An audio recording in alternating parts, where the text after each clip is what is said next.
ስለ ግብረ ኃይሉ እንደው ምን አይነት ተግባራት ልታከናውኑ ነው የተቋቋማችሁት? እንግዲህ ሰልፍ ነው በበይነመረብ ሰልፍ ባለፈውም ተዘጋጅቷል። አሁን በአይነቱ ልዩ የሆነ ሰልፍ በበይነመረብ የሚዘጋጃል። ከዛ በኋላ ደግሞ በአካል በዲሲና በዋሽንግተን የሚካሄድ ነው። ግብረ ኃይሉ እነዚህን ተግባራት ባሻገር ሌላ ተልዕኮ አለው ወይ? እናንተስ ሚናችሁ ምን ሊሆን ይችላል? በዚህ አንጻር የግብረ ኃይሉስ እድሜ ሰልፎቹን ካዘጋጀ በኋላ እድሜው የሚያከትም ነው? እስቲ እንደው እዚህ ላይ ማብራሪያ ልደቱ። አመሰግናለሁ መሳይ። መጀመሪያ ያልከው ይሄ ወገኖቻችን ላይ በደቡብ የተፈጠረው የሞት አደጋ እውነቱን ለመናገር አሳዛኝ ነው። መጀመሪያ ላይም ሀዘናችንን መግለጽ ነበረብንና በጣም የሚያሳዝን ነው። ስለዚህ ቤተሰቦቻቸውን ላጡ ሁሉ መጽናናትን እንመኛለን። አንዱ ችግር የጠቅላይ ሚኒስትር አብይ አገዛዝ ወደ ኢትዮጵያ ከመጣ በኋላ አንዱ ትልቁ ችግር ሞትን ነው ያረከሰብን። ሞት ዜና የማይሆንበትን ሁኔታ ነው የፈጠረው እና እርግጠኛ ነኝ አሁን ዛሬ የተከሰተው ነገር ሜቢ ከ7 ከ8 ዓመት በፊት ተከስቶ ቢሆን ኖሮ ትልቅ አገራዊ ሀዘን ሆኖ ሁላችንም በዛ ጉዳይ ነበር የምንጮኸው። ግን አሁን በሚሊዮኖች የሚያልቁበት ሀገር፣ በመቶ ሺዎች የሚያልቁበት ሀገር፣ የሚሰደዱበት ሀገር፣ ሞት በየቀኑ በየተራ ለሁሉም የሚደርስበት ሆነና ሞትን አረከሰብን። ሞት ዜና የማይሆንበት ሁኔታ ነው የተፈጠረው እና የሚያሳዝን ነው ማለት ነው። እና መጀመሪያ ነበር እንደውም ማንሳት የነበረብንና ዘግይተናል። ምክንያቱም ደነዘዝ በቃ ሞትን ተለማመድ የሚደንቀን ነገር አልሆነም እና የሚያሳዝን ነው። ሁለተኛ ዋና ያነሳው ጥያቄ እንግዲህ ምንድነው? ይሄ አንድ ፕሮጀክት ወይም መርሃ ግብርን ለማስፈጸም የተቋቋመ ግብረ ኃይል ነው እና ሁለት ነገሮችን ነው ከፊታችን ለመፈጸም እየተዘጋጀን ያለ ነው። አንደኛው የበይነመረብ ትዕይንተ ህዝብ ነው። እዛ መግለጫችን ላይ በግልጽ እንዳስቀመጥ ነው በዚህ ትዕይንተ ህዝብ ከ15 እስከ 20 የሚሆኑ በኢትዮጵያ ፖለቲካ በጣም ተጽዕኖ ፈጣሪ የሚባሉ በዋናነት ተጽዕኖ ፈጣሪ የሚባሉና በሀገሪቱ ውስጥ ያሉ የተለያዩ የፖለቲካ ቅራኔዎች የሚወክሉ ሰዎች ንግግር ያደርጋሉ። ይሄ ቀላል ስራ አይደለም። ይሄን በማድረግ ምንድነው ማሳየት የምንፈልገው? የኢትዮጵያ የፖለቲካ ሰዎች፣ የፖለቲካ ኃይሎች አሁን ላይ ካለፈው በተለየ ተባብረው በመቆም አገዛዙን ለመታገል ምን ያህል እንደቆረጡ የምናሳይበት መድረክ ነው የሚሆነው ማለት ነው እና በዚህ መድረክ በሚሊዮን የሚቆጠር ህዝብ ተሳታፊ ይሆናል ማለት ነው። ለምሳሌ በእቅዳችን ያስቀመጥነው በቀላሉ ከ1 ሚሊዮን በላይ ተመልካች በዩቲዩብ በቀጥታ እንዲከታተለው፣ ከ10 ሚሊዮን ያላነሰ ህዝብ ደግሞ በሳተላይት ቲቪ የሚከታተለው ይሆናል። ይሄ በጣም ኮንሰርቫቲቭ ሆነን ያቀረብነው ግምት ነው። ምክንያቱም መሳይ ታስታውሳለህ፣ ባለፈው ያካሄድነውን ትዕይንተ ህዝብ 100,000 ሰው በዩቲዩብ ይመለከተዋል ብለን ከ850,000 በላይ ህዝብ ነው የተመለከተው። ይሄ በጣም ሰፊ በሆነ ስብስብ የሚካሄድ ነው። በጣም ሰፊ የሆነ ቅስቀሳ የሚካሄድበት ነው እና በብዙ ሚሊዮኖች የሚያዩት እንደሚሆን ጥርጥር የለውም። እኛ ግን ቢያንስ 1 ሚሊዮን ብለን ነው ያስቀመጥነው። በሳተላይት ቲቪም 130 ሚሊዮን ህዝብ ነው ያለው። እንደው እኛ ቢያንስ 10 ሚሊዮን ብለን ነው ያቀረብነው። ከዛ በላይ ሊከታተለው እንደሚችል ምንም ጥርጥር የለውም። በተለይ ደግሞ መገናኛ ብዙሃኑ ይሄን ጉዳይ የራሳችንም አጀንዳ ነው ብላችሁ መንቀሳቀስ ጀምራችኋል። በቀደም በሰጠነው ጋዜጣዊ መግለጫ የታየው አበረታች ጉዳይ እሱ ነው። ሪሊ መገናኛ ብዙሃን አሁን በጀመራችሁት መጠን የበለጠ አጠናክራችሁ ቅስቀሳውን በደንብ ማካሄድ ከቻል ሪሊ በኢትዮጵያ የሚዲያ ታሪክ አዲስ ሪከርድ ነው የሚጻፈው የሚል እምነት አለኝ። አንዱ ይሄ ነው።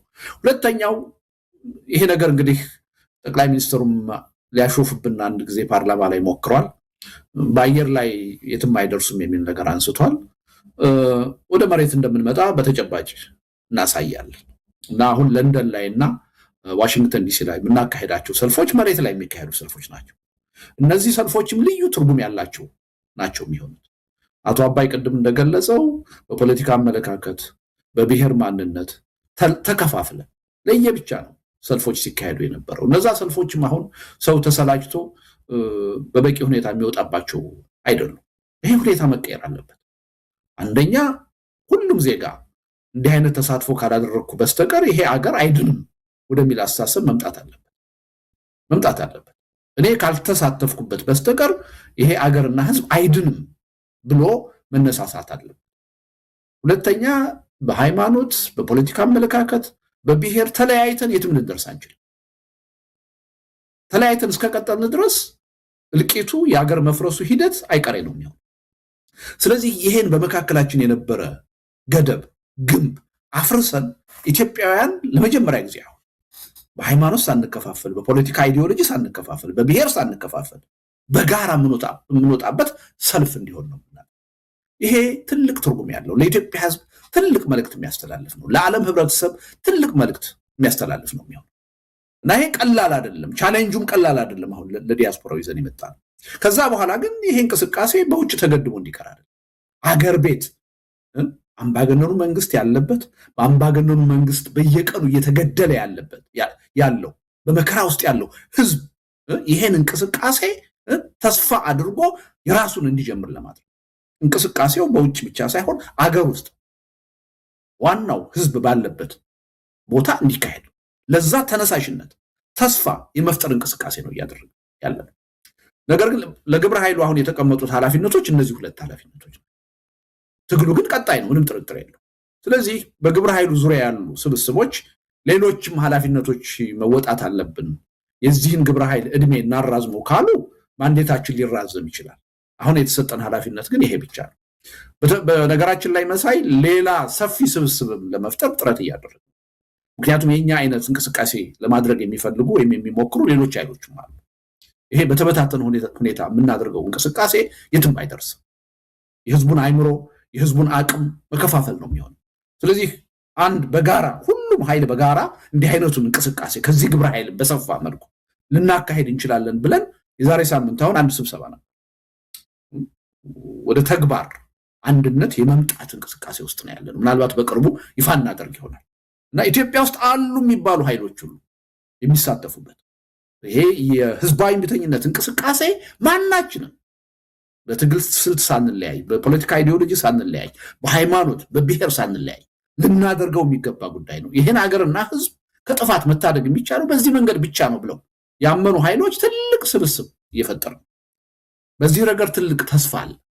ስለዚህ እርግጠኛ ነኝ ይሄ እንቅስቃሴ ካሳካ ነው በኋላ ይሄ ግብረ ኃይል ኃላፊነቱ እስከዛ ድረስ ነው። ስለዚህ በራሱም ማንዴቱ ይቀጥል ከተባለ ሊቀጥል ይችላል፣ ወይም ደግሞ ሌላ ሰፊ ግብረ ኃይል ውስጥ ተካቶ ደግሞ የሚቀጥልበት ሁኔታ ይኖራል ማለት ነው። ስለዚህ ዋናው ነገር ምንድነው? ለጊዜው የያዝናቸው እንትኖች መርሃ ግብሮች እነዚህ ሁለቱ ናቸው።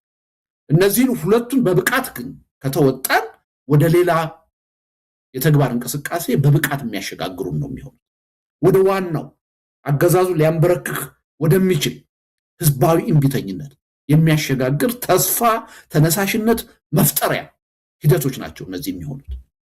ስለዚህ በአንድ በኩል ማን ነው ቻሌንጅ የሚደረገው? በኢትዮጵያ ለውጥ እንዲመጣ ፈልጋለሁ የሚሉ የፖለቲካ ኃይሎች ይፈተሻሉ። እዚህ ውስጥ ማን ነው ተባብሮ መስራት የሚፈልግ፣ ማን ነው አፈንጋጩ የሚለውን የኢትዮጵያ ህዝብ የሚያይባቸው መድረኮች ናቸው የሚሆኑ። በሌላ በኩል ዲያስፖራው ቅድም እንደተባለው የሚያስረን የለም፣ እዚህ የሚገለን የለም፣ የተሻለ ነፃነት አለ። ስለዚህ ለዛ ህዝብ ቢያንስ በዚህ ደረጃ ተሰልፈን አደባባይ ወጥተን በመጮህ የትግል አጋርነታችን ማሳየት አለብን። ስለዚህ ዲያስፖራ አሁን ፈተና መጥቶበታል፣ መውጣት አለብህ። ይሄ አህጉራዊ እንዲሆኑ ነው የምንፈልገው። ዋሽንግተን ዲሲ ሲባል የዚህ አካባቢ ህብረተሰብ ብቻ አይደለም፣ ከሌሎቹም ስቴቶች ሰዎች ተጓጉዘው በአውሮፕላን በባቡር በአውቶቡስ መጥተው በመኪና ነርተው መጥተው የሚሳተፉበት እንዲሆን የዘንድሮ የቤተሰብ ቫኬሽኔ ለኢትዮጵያ ህዝብ ደህንነት ህልውና መሰለፍ ነው ብለው ቀጠሮ ይዘው ራሳቸውን ቤተሰባቸውን አሰባስበው እንዲወጡና ለኢትዮጵያ ህዝብ ተስፋ የሚሆን አንድ ትልቅ ተግባር እንዲፈጽሙ አገዛዙን ደግሞ እንዲያስደነግጡ ነው የምንፈልገው። ተሸብሯል። አሁን አገዛዙ ገና ከወዲሁ ምን ሊመጣ እንደሚችል እየገመተ ነው። አዲስ አበባ አካባቢ አሁን የተለያዩ የጸጥታ እንቅስቃሴዎች ያልተለመዱ እየታዩ ያለ ምክንያት አይደለም። ምን ያህል ይሄ እንቅስቃሴ ካደገ የት ሊደርስ እንደሚችል የሱን ህልውና እንዴት ሊፈታተን እንደሚችል ከማንም በላይ እየገባው ያለው አገዛዙ ነው። ስለዚህ ኃላፊነታችን በዚህ የተወሰነ ነው። ወደፊት ወዴት እንሄዳለን ያው በሂደቱ የምናየው ነው የሚሆነው እና አትሊስት ውስን መሆኑን የኛ ኃላፊነት ደግሞ ትግል መምራት እንዳልሆነ ማንም ህብረተሰብ ሊያውቅ ሊገነዘብ ይገባል። ፓርቲዎች አሉ አገር ቤት በትጥቅ ትግል የሚያካሂዱ አሉ፣ በሰላማዊ ትግል የሚያካሂዱ አሉ። እነሱ ናቸው ዋናው የትግል መሪ የሚሆኑት። የኛ ሚና የማስተባበር መድረክ የመፍጠር የጋራ የሚባል አጀንዳ የማቀበል ህብረተሰቡ እነዚህን የፖለቲካ ኃይሎች እንዲደግፍ ከጎናቸው እንዲቆም የራሱን ዋጋ መስዋዕትነት ድርሻ እንዲወጣ የመቀስቀስ የማስተባበር ትግሉን በዋናነት የሚመሩት ግን አገር ቤት ያሉ የፖለቲካ ኃይሎች ይሄ በደንብ መታወቅ አለበትና የኛ ሚና መምራት አይደለም ማስተባበር ነው ተነሳሽነት መፍጠር ነው መድረክ መፍጠር ነው እና ይሄ ቀላል አይደለም ይሄ ሚና ማለት ነው ግን አንዳንድ ጊዜ ልክኛን የፓርቲ ስብስብ አድርጎ የማየትና ፕሮግራማችሁ ምንድነው በእንደዚህ አይነት ጉዳይ ላይ ያላችሁ አቋም ምንድነው የሚል አይነት ጥያቄ የሚጠይቁ ሰዎች አሉና ነው እኛ ፓርቲ አይደለም ያኔ የሽግግር ሂደት ተፈጥሮ ጥሩ መደላደል ከተፈጠረ አገሪቱ መዳኗ ህዝቡ መዳኑ ከተረጋገጠ በኋላ እኔና አባይ አንድ ላይ አይደለም የተለያየ ፓርቲ ውስጥ ነው ያኔ የምንገኘው ተፎካካሪ ነው እና በዚህ ሁኔታ ሰው ቢረዳንም ጥሩ ነው ላለው አመሰግናለሁ